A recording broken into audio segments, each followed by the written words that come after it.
పాకిస్తాన్తో సింధు జలాల ఒప్పందం రద్దు. సింధు నది నీటిని ఎక్కడికి మళ్లిస్తారు? వేల టీఎంసీలను నిల్వ చేసే సామర్థ్యం ఉందా? ఇప్పటికిప్పుడు సింధు జలాల మళ్లింపు సాధ్యమేనా? సాగునీటి రంగ నిపుణులు ఏం చెబుతున్నారు? నీటిని ఆపాలంటే ఎన్ని ప్రాజెక్టులను కట్టాలి? ఎంత ఖర్చవుతుంది? ఎన్నేళ్లు పడుతుంది?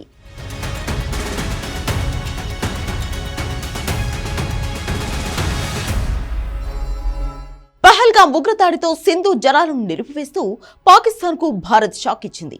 అయితే ఆ నీటిని మనం ఎక్కడ నిల్వ చేస్తామంటూ అఖిలపక్ష భేటీ తర్వాత ఎంఐఎం చీఫ్ అసదుద్దీన్ ఓవైసీ ప్రశ్నలు లేవనెత్తారు.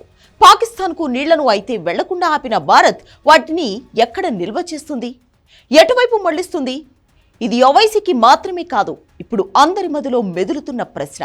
అయితే ఇప్పుడు ఆ సమస్యకు పరిష్కారం కనుక్కునే మార్గాలను కేంద్రం ఇప్పటికే మొదలుపెట్టింది. సింధు జలాలను గరిష్టంగా ఉపయోగించడంపై కేంద్రం ఫోకస్ పెట్టినట్లు తెలుస్తోంది.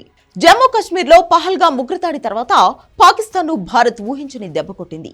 దౌత్య సంబంధాల్లో భాగంగా పాక్తో ఉన్న సింధు నది జలాల ఒప్పందాన్ని రద్దు చేసుకుంది. సీమాంతర ఉగ్రవాదానికి పాక్ ముగింపు పలికే వరకు ఈ ఒప్పందాన్ని నిలిపివేస్తున్నట్లు కేంద్రం ప్రకటించింది. సింధు పరివాహక నదుల జలాలను స్వల్ప, మధ్యస్థ, దీర్ఘకాలికంగా ఉపయోగించుకోవడానికి అందుబాటులో ఉన్న అవకాశాలను పరిశీలిస్తోంది.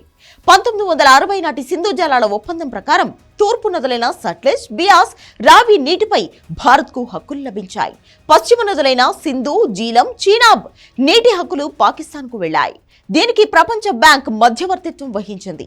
ఈ ఒప్పందం ప్రకారం భారత్ సింధు నదిలోని 20% కంటే ఎక్కువ నీటిని వాడుకునే హక్కు ఉంది. పాకిస్తాన్ ఆర్థిక వ్యవస్థ ఎదుగుదలలో సింధు నది జలాలు అత్యంత కీలక పాత్ర పోషిస్తాయి. దాయాది సాగు భూమిలో సుమారు 80% పంటలకు నీరు అందిస్తుంది. దాదాపు 16 లక్షల హెక్టార్ల సాగు భూమికి సింధు నది జీవనాడిగా ఉంది. సింధు నది జలాల నీటిని పాక్కు వెళ్లనివ్వకూడదని భారత్ తీసుకున్న నిర్ణయం ప్రభావం ఇప్పుడిప్పుడే దాయాది దేశంపై కనిపించకపోవచ్చన్న అభిప్రాయం వ్యక్తమవుతోంది. సింధు జలాలను నిల్వ చేయడానికి, మళ్లించడానికి తగిన వస్తువులు లేవు. ఈ కారణంగా ఆ నీటి ప్రవాహాన్ని వెంటనే ఆపడం భారత్కు కొంత కష్టమేనని దక్షిణాసియా network on dams, rivers and people కి చెందిన హిమాన్షు థక్కర్ చెబుతున్నారు. ప్రస్తుతం అందుబాటులో ఉన్న ప్రాజెక్టుల ద్వారా పాకిస్తాన్కు వెళ్లే నీటిని 15% ఆపడం సాధ్యమేనని అంటున్నారు. దీర్ఘకాలంలో ప్రాజెక్టులు నిర్మిస్తే సింధు, దాని ఉపనదుల జలాలను పూర్తిగా భారత్లోకి మళ్లించే అవకాశం ఉంటుంది. సింధు, జీలం, చీనాబ్ నదులపై కొత్త ప్రాజెక్టులు కడితే అప్పుడు నీటిని ఆపవచ్చు. కేవలం ఆనకట్లను నిర్మిస్తే సరిపోదని, నదులను మళ్లించేందుకు భారీ సొరంగాలను తవ్వాల్సి ఉంటుందని గుర్తు చేస్తున్నారు. ఈ ప్రాజెక్టులు కట్టేదాకా సింధు జలాల మళ్లింపు భారత్కు అతిపెద్ద ఛాలెంజ్ కాబోతుంది. ఇప్పుడు ఒప్పందాన్ని రద్దు చేసుకోవడంతో ఇకపై భారతీయ నదులపై నీటి నిల్వల కోసం ప్రాజెక్టులను చేపట్టే అవకాశం వచ్చింది. ఉత్తరాఖండ్లో ఉన్న తిహ్రీ డ్యాం లాంటివి 30 భారీ ఆనకట్లను నిర్మించాల్సి ఉంటుంది. ఎప్పటికిప్పుడు ఈ ఒప్పందం రద్దుతో పాకిస్తాన్పై ప్రభావం పడుకున్నా దీర్ఘకాలంలో ఇబ్బందులు తప్పవని నిపుణులు హెచ్చరిస్తున్నారు. ఇప్పటి వరకు సింధు, జీలం, చీనాబ్ నదులపై భారత్ జల విద్యుత్ ప్రాజెక్టులను నిర్మించింది. అయితే వాటిని రన్ ఆఫ్ ది రివర్ కేటగిరీలో చూపించింది. అంటే ప్రాజెక్టులున్నంత మాత్రాన పాకిస్తాన్కు నీటి సరఫరా నిలిచిపోదు.